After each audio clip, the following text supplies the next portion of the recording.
సంబంధించిన బిల్డింగ్లను ట్రేస్ చేసి వారిని అమ్ముకుంటారు. అది వేలం వేస్తే ఈ రంజిత్ రెడ్డి కొంటాడు. సో మాకు సంబంధించి ఈ ఇన్స్టిట్యూషన్కి సంబంధించిన 5 ఎకరాల భూమిలో కొన్ని వెంచర్స్ బిల్డింగ్లు కట్టి ఇది రెంట్కి ఇస్తారు. ఆయన కేవలం బిల్డింగ్లు మాత్రమే వెంచర్కి కొంటాడు.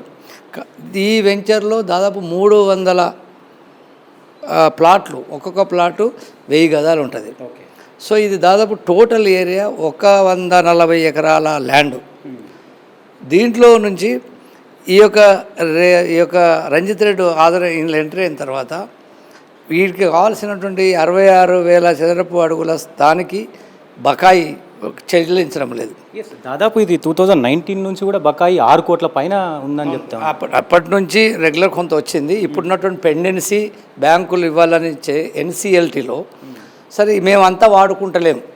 మేము కేవలం 29,000 చదరపు అడుగులు మాత్రమే వాడుకుంటున్నామని ఒక forgery document Ranjith Reddy and team, Ranjith Reddy, bankers, RP వీళ్ళంతా ఓ ఫోర్జరీ డాక్యుమెంట్ను తయారు చేసి ఎన్సిఎల్టీలో వేస్తారు. సో ఇది ఫోర్జరీ మేము మాది అంతా కాదు, 66,000కు సంబంధించినటువంటిది మాకు రెంట్ రావాలని మనం అంటాం, మా సొసైటీ వాళ్ళు అంటారు.